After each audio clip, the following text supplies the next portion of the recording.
Welcome to Resilient Minds 365, where we discuss the resilient stories of entrepreneurs, professionals, and students with mental illnesses to encourage you to strive, thrive, and live in abundance. I'm your host, Cleone Crawford.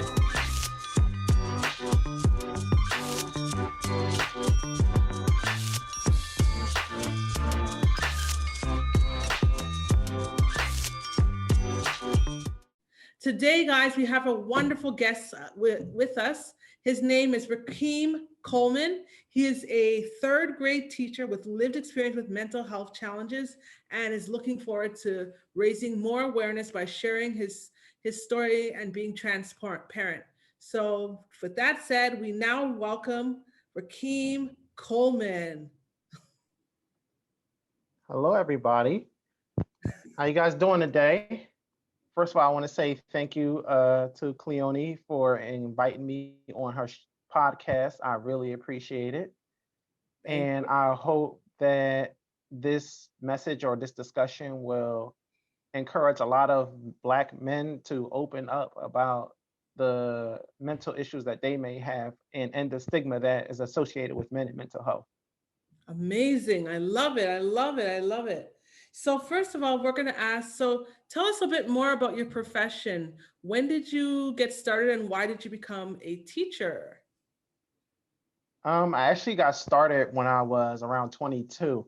And how I ended up teaching was I didn't want to teach at first. And I was working in the school's cafeteria. I'm being honest, I didn't want to teach at first. No worries. It's And I awesome. was working in the school.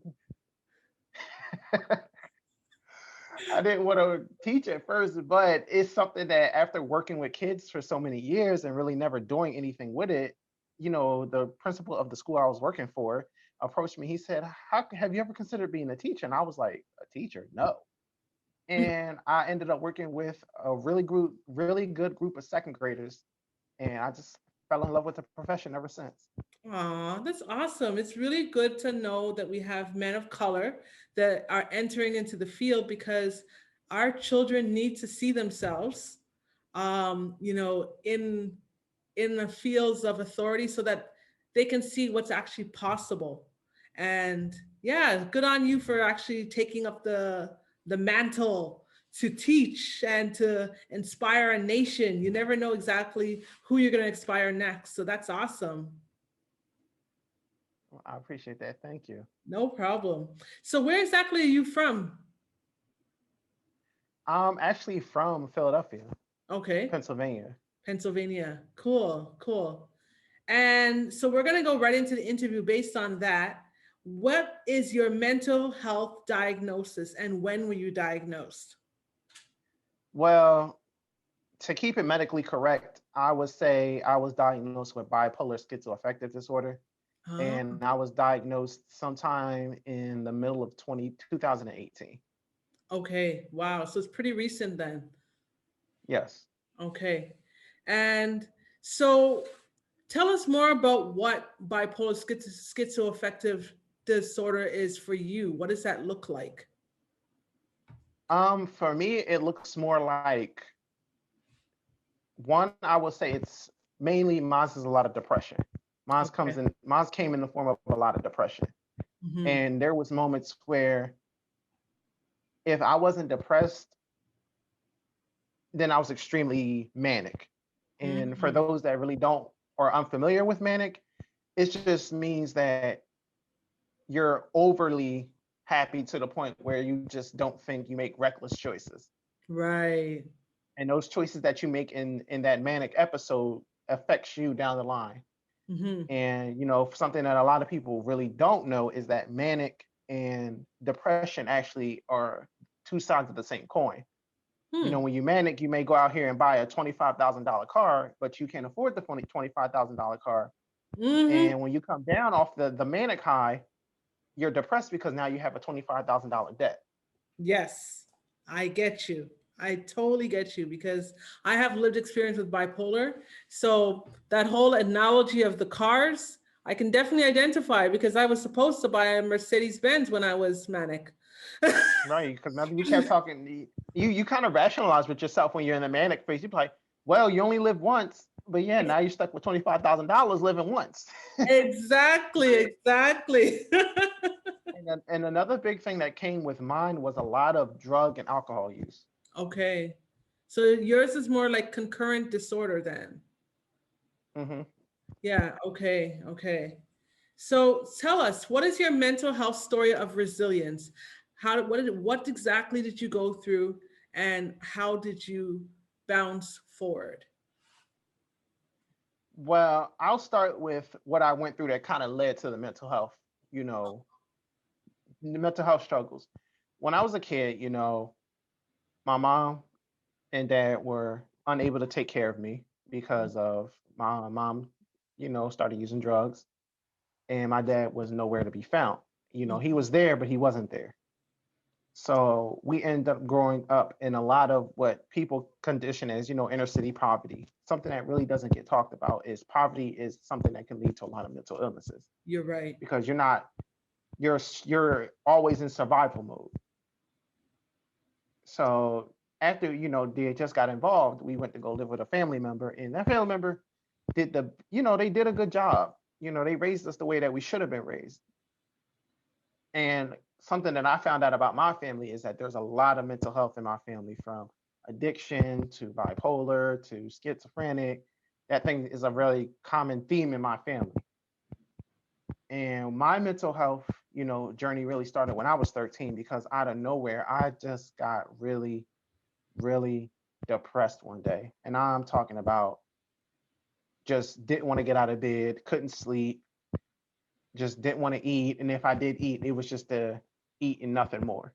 Hmm. And I remember I went to my therapist's office one day when I was 14, and I just told him I don't want to live no more. And I tried to kill myself with a pair of rusty scissors. And I ended up getting taken to the psychiatric hospital here in Philadelphia. Hmm. And it really never went on beyond that. I never really considered myself to have a mental illness until I got older. And then the drug use started when I was like 14. I started smoking weed, then that turned into drinking, and that turned into just full blown addiction. Mm. And then fast forward to me as an adult, now I can't function as an adult because I'm addicted to this, I'm addicted to that. I mean, I'm pretty much trying every drug that ain't nailed to the floor and every drug that's been invented and several that haven't been invented. And part of where my resilience came in was just this need to want to get better, just this need to know that there's more to life than just what people have told me. Like, people are quick to throw out a label like, oh, you're this, you're that, you're bipolar, you're schizophrenic, you're Right. depressed, you're this. But I've always been the person, and this is something I carry with me today, is that I'm not that. That's what you think of me. Yeah, We talk about mental health, but we never talk about the trauma that leads to the mental health. exactly. And another part of my story was I was sexually assaulted 3 times. Oh no, I'm sorry. Wow. So that played a lot into my depression because I started internalizing everything, because as a black man, who do you go to when you have an issue, that when you have a mental hurt that you can't explain to people? Exactly. Right. Like, like, the question is, who does, not just black men, but who do us as black people go to when we're depressed, when we're feeling lonely, when we're feeling hurt, when this thing that's happened to me has traumatized me, and the only thing our family can say is, oh, pray about it. Oh, we don't let nobody know. Oh, whatever happens in this family stays in this family. Right. And especially for black men, who, because we're always perceived as being the strong ones. Like, even the strongest, even I always tell people, even Superman needed Lois Lane. Exactly. Definitely. Wow. Phenomenal. Wow. It's so sad. It's true. Where do we go when we have our issues? It's really hard for us to kind of reach out to people because people are always expecting us to be these super people that we can handle anything. And they just assume that we're resilient no matter what. they don't give us that space to be able to be vulnerable at times. And that's kind of, it's sad that other people are given that right, that ability to be vulnerable, to reach out, to talk to their family, to talk to whomever. But sometimes we don't get that same space. And that's a little unfortunate. So you went through all of this. So how did you fast forward? What did you, actually, I'll ask another question. So what was it like growing up with a mental illness in your family? How did your family treat you knowing that you had a mental health challenge? I'll be honest. In my family, it wasn't really talked about. Right. It wasn't more of a sweep it under a rug. Like in my family, I always assume that no one gets depressed. No one does, commit suicide. No one goes through this. No one has this mental health issue. So it was really never expressed. I'll never forget the first time, the first day, not even the first day, the first minute I got out of the psychiatric hospital as a teenager. My aunt said, "You better not do this again, or we're going to leave you in there." Oh my. Wow. So yeah, so just imagine, you're still trying to figure out how to navigate with this new bit of information that's been given to you, and then that's what someone that loves you tells you. Mm-hmm. So in a way, like it's like you're taking it in like it's your fault. It's almost like you're criminalized for something like that. Like you're Yeah, it's penalized like you for get it. penalized for needing help. Right. Right. It's sad. So ever since then, I never talked about it. And then I honestly believe that that's where my mental health kind of started deteriorating, because if I can't talk to my family about it, then and they don't want to hear it, then why should I talk to a stranger? What's the difference between them and a stranger? Right. Because at least with your family, So a they lot love of you. yeah, and they don't want to talk about it. And so what is a stranger going to do for me? Mm-hmm. Mm-hmm. Wow. Very true. Very true. It's sad. We really have to make more space um, for our children and our family members to be able to be open, because if we as a community are going to grow, we have to make that space and make that room available so that we can, because in order for us to grow, we have to be vulnerable. And if we can't be vulnerable with the people we love, then who are going to be vulnerable with? Right. Mm-hmm. And that's why that's why there's so much separation when it comes to us and other groups of people, Yes. Yes. because we don't give each other the grounds to be vulnerable. When somebody brings to you, "I've been hurt because you've done this to me," first thing we do is we want to get defensive. Yeah. Like, "Oh, I did the best I could raising you. You know, it was about, I made you stronger. I'm a 7-year-old kid. I don't want to be stronger. I want to be loved. I want to be respected. I want to be honored. I want to be affirmed. I don't want to be stronger. I get stronger as I get older." Mm-hmm. Definitely. Definitely. So I have another question. So having a mental illness, how open were you? Actually, no, before I say that question. So what do you think it's like being a Black man with a mental illness? I'll give you some more background information. Yes. I'm a Black gay man with a perceived mental illness. So you tell, I already got one axe thrown at me for being a black male. Then I got another axe thrown at me for being a Black gay male. Now I got a triple threat because now I got this going on. Right. I feel like on top of having received the diagnosis, I kind of took it in stride. I was like, okay, what else? There's nothing else that can happen to me beyond that. So Mm-hmm. I kind of just rolled with it. Wow. Like, I'm very open about it. Like, I'll tell people, yes, I was in the hospital 12, 15 times. Yes, I had 31 suicide attempts. My God. Like, I don't really hide it from people because I want people to know, like, that conversation we have could save a person's life. You're right. That And transparency sometimes is people need to helpful. see, yeah, some people need to see that there's something on the other side. Mm-hmm. You may feel low right now. You may be at your lowest point, but that's not going to be forever. Right, right. Wow. So my next question to you is, what do you think it's like being in a relationship having a mental illness? How open are you? How open can you be? Is it a for like, yeah, you can just answer the way you think that you need to answer that question. Well, I'll say this: the devil's in the details. Mm. There's certain things that you should tell your partner. Then there's certain things like, yeah, I wouldn't say that. It's not being secretive, it's not being deceptive. It's more or on the lines of respecting that person and not expecting them to be your therapist or your psychiatrist. That's not what they're here for. Right.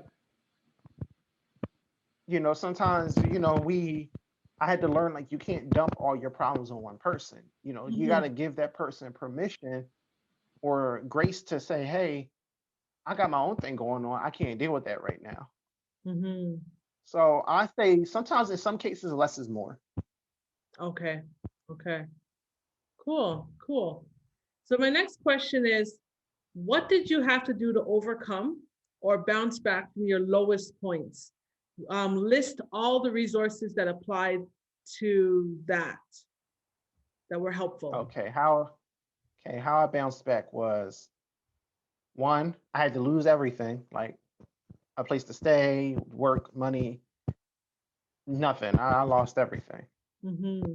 And I had to really reset myself, which means I had to move from where I was to a different location. To I got tired of myself, and that's a bad place to get to when you get tired. I think that's the best place to get to in your life is when you get tired of you. Yes. You get tired of your actions. You get tired of your living habits. You get tired of your company, or you get tired of just doing the same thing, and obviously it's not working for you. And what I had to realize was I had to finally admit to myself I needed help. And Mm-hmm. that was the biggest pill for me to swallow. Like, I needed help. I can't do this by myself. And I say the most important things for me in this whole resource or this whole journey of regrouping myself was I had to start praying more. Okay. So your faith. Just like Lauren Hill said, how can you be right for me when you're not right within? Right. Right. Wow. That's a good one. That's a good deep one. Then I have another question for you. So what are three things that you wish you had available to you when you were at your lowest point? Um, Access to therapists, access to more useful resources, and more relatability. Okay. Okay. Cool. And my next question is, how does your faith affect your mental illness? Does it make you more doubtful, or um, how does it affect you? The faith that I have reminds me every day that you're not broken. And that's a stigma that a lot of people in society has put out. Like the movies that they have about people with mental illnesses make them out to be these monsters. And, I tell people the God I serve says, I'm not a monster. I made in his image after his likeness. I'm above and not beneath. I'm the head and not the tail. So me affirming myself that way every day allows me to rise above what society says about me. Mhm. Okay, cool. So my next question is, when your faith community found out that you had a mental illness, or if they found out, how were you received by them? Very supportive. I mean, there was no change of anything. In fact, people, applauded me for even sharing that information. Hmm. Wow, that's amazing. So I never felt shamed about it. You never felt shame. That's good. Some communities, unfortunately, because of ignorance, they may not necessarily know how to deal with you, because sometimes I find that sometimes some congregations or churches or communities demonize people with mental health challenges. Oh, that must be a demon, and they write you off, but that person doesn't get the help that they need. Yeah, I totally agree, and that's a thing that the church kind of needs to get a hold of. And if they would just allow people to have that space to express that, I guarantee you, a lot of people, we wouldn't have as many problems as we do today. that's so true. Very true. So my question is, what words of hope can you give to our listeners? What would you tell them? My favorite thing is it gets better. It gets better. It looks hard now. It looks like there's no end in sight. You're gonna fall. You're gonna hit your lowest point, but it's gonna get better. Okay. Wow. I like that. I like that. So with that said, we are going to switch gears a little bit to another side of the interview where it's more about music therapy. Because as you can see behind me, there is a book and it's called The Music of My Life. Basically, it's about my journey with mental health challenge as a woman with bipolar. And so my question to you is, what type of music do you like? I'm a contemporary jazz neo soul guy. Okay, all right, all right. So with that said, if you were to think of one song that best describes your journey, what would it be and why? One song that would describe my journey. Never would have made it by Marvin Sapp. Ooh, yes, that's a beautiful song. I love that song. So deep, so that, yeah, it definitely, I can see why you would say that really touched you. But you know what? I want to, and then before we end this, I actually want to kind of go back a little bit. You mentioned that I forgot to ask you these questions, but you did mention that you had almost what, 31 suicide attempts? Yes. That is a lot. And between, like, was Yes. that over the span of how many years? What was when I would was say your about four. It's a span over 14 years. 14 years? Wow, wow.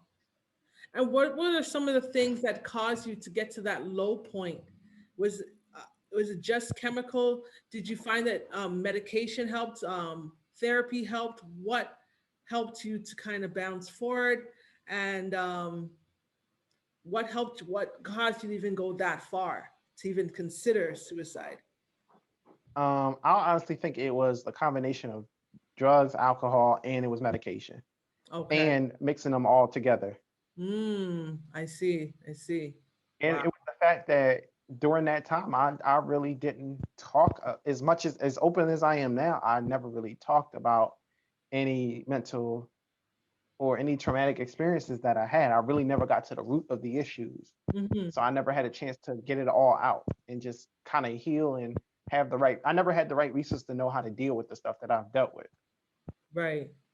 And how, and considering that people are a bit more open about mental health now, how what can we do to change the way people are perceived with mental health? What can we do?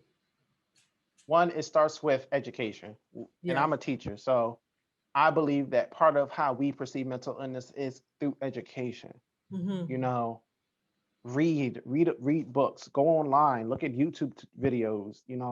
Ask somebody. Hey, if somebody's going through this and this looks like this, what do I do? Hmm. A lot of the stuff that we do is based on assumption, or is based on old, outdated information that is no longer relevant. Okay. Okay. We have to, as a people and just as society in general, continue to educate ourselves. Yes. Definitely, definitely. Well, education is key. I mean, if we want to grow in this society, we definitely have to educate ourselves. That is definitely a great point. So, with that said, how can we stay in touch with you? What are your social media handles? Okay, you can look me up on Facebook. My name is Rakeem Jamal, Rakeem Jamal, Jamal. Mhm. LinkedIn is just my name, my first and last name. Rakeem Coleman. Okay. And Instagram is teacher_student92. Oh, okay. So I will make sure that that information gets put into the bio so that if people want to get in contact with you, they can contact you that way. Okay. Awesome. So with that said, thank you very much, Rakeem, for joining us here on Resilient Minds 365. I think this was really informative and really helpful. And I'm really hoping that you're going to inspire somebody through your story. So with that said, and to all you resilient minds out there, until next time, please subscribe to us on all our platforms and don't forget to rate the show and leave a review for us on Apple Podcasts. Also, join the community of resilient minds and sign up for our monthly newsletter at cleonecrawford.com. Be sure to grab a copy of my book, The Music of My Life, on all Amazon marketplaces to get to know me better. And if you can think of one person that will receive value from today's show or connect with Rakeem's testimonial, please share it with them.